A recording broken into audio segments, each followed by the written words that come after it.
I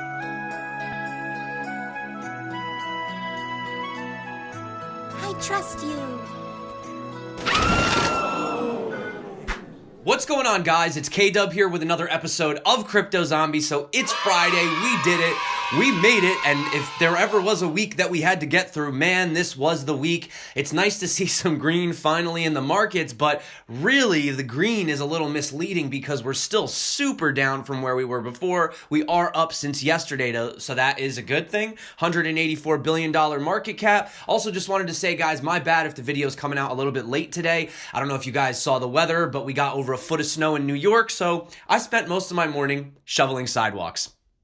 Anyway, now let's move on to see what's going on. So we do have some gainers. Obviously, some coins are springing back. The biggest one of the day is Wax. A lot of people are excited about those non-fungible tokens. Basic attention, making it spring back up. Electroneum, Nexo, Digibyte, Crypto.com, Monacoin, GX Coin, and of course, Dentacoin, the dentist coin, always making a comeback. 6% on the day. Bitcoin dominance pulled back just a little bit. So guys, it is official. We had a fork.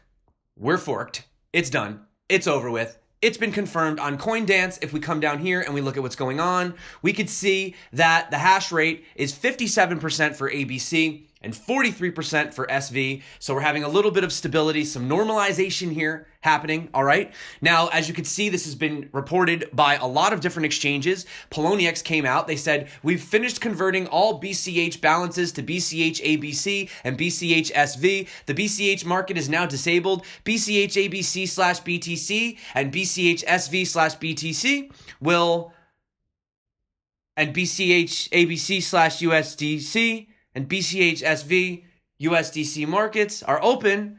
Deposits and withdrawals of BCH ABC and BCH SV are still paused and will remain paused until the network stabilized. So basically, did you see what Jacob Canfield said? He's like, can you imagine being new to crypto and trying to decipher what the heck this means? Like, we thought it was confusing when we had to explain the difference between Bitcoin and Bitcoin Cash. Now enjoy having this conversation with your family at Thanksgiving dinner. Coming up. So anyway, somebody down here says, what will happen to my Bitcoin Cash? Will it be given back or what? And Mount Gox with an X says, no, it's perfectly normal that you're confused, so let me explain. Your shitcoins have split, hard forked, into two different shitcoins. The original shitcoins are gone. Also, there's a hash war going on, led by a compulsive liar versus a maniac gambler. So there you go. All right, so let's talk about what's been going on with the status. Let's get a little serious. We're kind of having a little too much fun here too early. It's Friday, guys. What can I say? So let's talk about at block 556766. That was the last common block before the chain was split. You have Bitmain co-founder Jihan Wu, who supports the ABC camp. He has tweeted, there will be no more negative gamma after this block in the Bitcoin Cash community. Congratulations. Also to note, the 51% attack on Bitcoin ABC that Dr. Craig Wright had talked about didn't actually materialize. So as you can see here, here's the tweet I just read. You know, you have different ones. Now over on Bitfinex, they're calling ABC BAB, so it's Bitcoin AB. But over at Poloniex, they're calling it BCH SV. Not to be confused with the fact that if you guys remember when Bitcoin Cash originally came out, it came out as BCC. Which we all know was the infamous Bitcoin Cash ticker. So that is confusing. Binance said the same thing. They're doing BCH, ABC. So finally, CZ says, let me get this stupid fork over with already. I honestly don't like forks. One thing about the fork, these symbol names will stay the same. Binance will not support changing of trading symbols later. If anyone asks for it later, you can refer back to this tweet. And if you guys want to look at some funny tweets on the topic of tweets, somebody actually compiled the top 10 most stupid tweets by fake Toshi Craig Wright over this crazy thing. There's a lot of funny ones in here. I think my favorite is this one. He says, so Crypto Funk goes, will you attack your enemies or let them fall on their own? To which Craig replied, yes. Okay. So moving on, I think we're having a little too much fun today, but seriously, there's been no attacks on the protocol level of a 51% of any kind. There have in fact been no problems thus far, so it's actually going quite smooth. So all that freaking out and FUD, really, we don't have to worry about it. Everything's fine. BSV is now far behind BCH's main client, bitcoinabc, with BCH at one point gaining twice of BCSV's hash. So I wanted to kind of note that, meaning the show at the protocol level is probably over. It wouldn't matter much now if Bitcoin SV catches up with Bitcoin Cash, because it doesn't really matter the same way that, Bitcoin itself has far more hash than Bitcoin Cash. Doesn't matter, right? So Nakamoto's consensus is thus somewhat proven once again. Miners have no gain nor any interest in a 51% attack coin of relevance, and they would earn nothing from this 51% attack. It would earn them a lot worse, okay? So basically, for all the miners that have played by the rules, proof of work, once again, obviously works.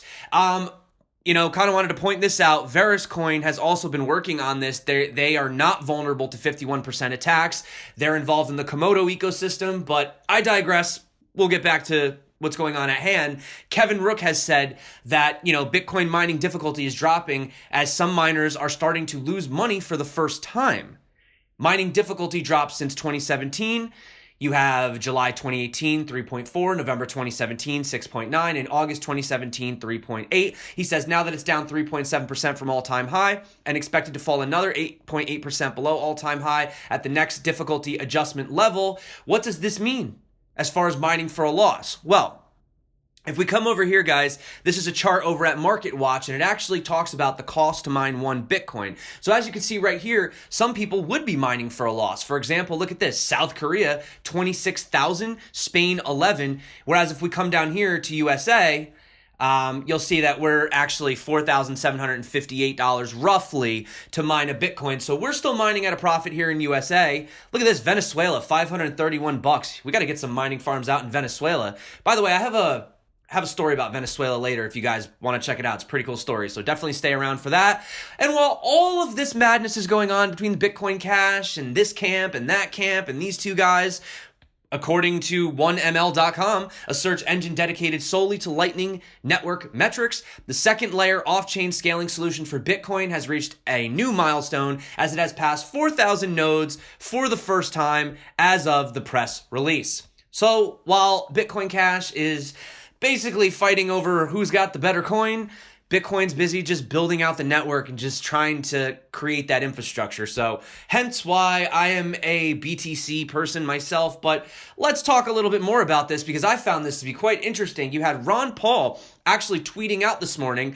He says, a wealthy person gifts you $10,000. You get to choose in which form you'll accept the gift, but there's a catch. You must keep the gift in the form that you choose for 10 years without touching it. In what form would you accept the gift? As you guys could see, I've already voted. But 51% Bitcoin, followed by 38% gold, then US 10-year treasury bonds, and finally Federal Reserve notes, because who wants those things, right? So I think that's hilarious. There's been look at this, guys, over 80,000 votes, and 51% say Bitcoin. Just gonna point that out there before we move on. And guys, it's not just the crypto community that's feeling the pain. You also have Nvidia having some issues as well. So with demand for mining GPUs falling due to the crypto market slump, Nvidia's third quarter revenue fell short of estimates. In addition, the company revealed its fourth quarter revenue guidance of only $2.7 billion. Only $2.7 billion? Well, apparently that's down for them, sending its share price falling by 19%. So Nvidia shares have fallen by 19% as Bitcoin was busy in the background, falling by 14%. So you can see how these things are interrelated to each other. It's not just crypto. Sometimes these things in the real world get affected as well. And unfortunately, guys, I hate to do it to you, but a lot of people respect Murad Muhammadov for his technical analysis and the way that he looks at charts. And unfortunately, he thinks that we still have a ways to go down. So I'm just telling you this, not because I want to go down, not because I think the price is going to go down, but technical indicators are pointing to the fact that they're probably going to go down some more. I'm here for the long ride though, guys. I'm just hodling. But if you want to go into stable coins, by all means, that's something to do as well. We also have Whale Watch saying that 109,234 Bitcoin, which is the equivalent of 618 million US dollars, have transferred from Binance to an unknown cold wallet. Is the plot thickening, or is Cryptos R Us correct saying that they're just moving it to a Binance cold wallet? Could be. I don't know. Time will tell. Time will tell. There's a lot of stuff happening right now in crypto, and unfortunately, it's not all on the surface. Now, here's the story I wanted to talk about earlier when I was talking about Venezuela. So check this out. Tracky, I'm not sure how it's pronounced, but it's essentially like the Wal-Mart of Venezuela. It's a huge department store, and they have recently started accepting cryptocurrencies. The department store also accepts Dash, Ethereum, Litecoin, and Bitcoin Cash, although I don't know which one they're going to be accepting, as well as also accepting Bitcoin. And the thing that I wanted to point out here was you could see that this was actually posted on Reddit, and it's from I'm Vito. And so basically she says that Tracky has started accepting cryptocurrencies. At first they thought it was fake news, but turns out that they were actually able to go and purchase all of these different school supplies. So it says that they were able to purchase 884 different items for 260 US dollars. So look at this. They basically got all this stuff, and they donated it to schools. And I think that's really freaking awesome. So I just want to give them a shout out. And the one thing I wanted to point out too is, we don't realize the devaluation of these currencies. I mean, for example, I highlighted this down here. 0.5 nano is almost one entire monthly salary. So to kind of put that into perspective, how much is nano? $1.42. So 1 nano is double what the average Venezuelan makes in a day, or in a month, I'm sorry. That's insane, guys. That's absolutely insane. So anyway, that just goes to show you the power of crypto. Now, let's get into some coin news, because if you noticed, we have a new number 2 spot, and it's not Ethereum, it is XRP. Although they are neck and neck, they're only, a couple hundred million apart, but XRP has taken the throne. Now, some people are saying, could XRP take a shot at Bitcoin? That's pretty crazy. Is it possible? I mean, currently, it's sitting almost about a fifth of the price of Bitcoin. So if we had a 5x in XRP, then it could overtake Bitcoin. So this article goes in to basically talk about the fact how, given the oversold state of the entire market, the setup appears less extreme when compared to Bitcoin and Ethereum, referring to XRP, saying that it seems to have dislodged itself from Bitcoin, and analysts are already attempting to determine which tokens will lead the market forward in the event that Bitcoin continues to slump. Eventually, will XRP become completely decoupled from Bitcoin if Bitcoin continues to fall down and fall down and fall down? So that is a question moving forward we have to think about. It is a possibility. Also want to talk about Stellar, or Stella, I don't know why they wrote Stella, being listed on Bithumb as well as Odyssey, although Bithumb, what the hell took you so long to list Stellar? For real? Should have been listed on there quite a long time ago. So those are listed. We'll have to see what that does for price. It might pump, it might not with these markets. Also, I want to talk about Brave browser unveiling a SpeedReader mode. So essentially, the SpeedReader will eliminate unnecessary content before a page loads. It has the potential to improve performance by up to 27x. Now, that's on top of the fact that Brave browser is already multiple times faster than most other browsers out there. And it also has some privacy improvements as well. So they go on to say that readers on the web no longer have the guarantee of what to expect when they press a button that oscillates between neat and clean articles they intended to read, or a high junk to content ratio, or unexpected articles. Worse still is the new trend of showing tens of privacy, GDPR, cookie screens instead of the article that you intend to read. And finally, SpeedReader achieves dramatic privacy improvements, which is crazy because it's already pretty damn private, because it applies the tree transduction step before rendering the document, and thus before any requests to third parties have been initiated. Now, I don't know what that means at all, but if Brandon Ike's on board, I trust it. So that's good news for the camp as well. Let's also talk about IoTeX. So IoTeX, they are having their mainnet preview. This is their 4th code release. They are calling it Photon, and it's going to have a few features, including sub-chain provisioning, cross-chain communication, consensus enhancements, so they're finally higher than 1,000 transactions per second, and IoTeX Explorer version 2.0. Now, let's talk about these two stories today. One about a stablecoin and one about a project that I'm sure you're quite familiar with. Got my Christmas colors going on. So USD is a fully collateralized USD-backed cryptocurrency. We know this. It's just been listed on Coinbase. It's just been listed on Binance. However, the interesting thing is that Circle actually reserves the right to blacklist certain USDC addresses and freeze associated USDC that it determines in its sole discretion is associated with illegal activity or activity that otherwise violates the terms of the user agreement. Okay, great. That's protection. But there you go. We've basically taken the centralized system and just brought it into crypto so that it could be regulatory compliant. Essentially is what's happening. So, in the event that you send USDC to a blacklisted address or receive USDC from a blacklisted address, Circle can actually freeze your USDC and take steps to terminate your account. Just want to point that out there, guys. So if you want to deal and you want to go against the volatility, you have these options, but just know that they're really not as safe technically, I guess, as Bitcoin, okay? So just be careful because, somebody could send you USDC from a dirty account and you don't even know. You don't know where all these coins have been, right? So just something to think about. Also want to talk about the fact that Neo has launched their Neo 1. This actually happened 2 days ago. And essentially, it's an end-to-end software development kit for building Neo decentralized applications using TypeScript or JavaScript created for coding, testing, and deploying Neo dApps. So Neo 1 software development kit also launched their first courses, which anyone can use to create their first token. So if you're interested, you can check it out. They have a Neo 1 tutorial. It's a step-by-step guide. And as you guys know, Dahong Fei came out and said recently they're focusing a lot on blockchain gaming and stuff lately. So that could definitely be something moving forward. Now, I want to expand on a story we had the other day. So we were talking about LATOKEN and how they wanted to actually charge Delta to get listed. Well, my friend Crypto Beatles saw that episode and actually sent me this conversation that he had actually had with a representative. So basically, they hit him up, say, are you interested in listing? Sure, send me the info.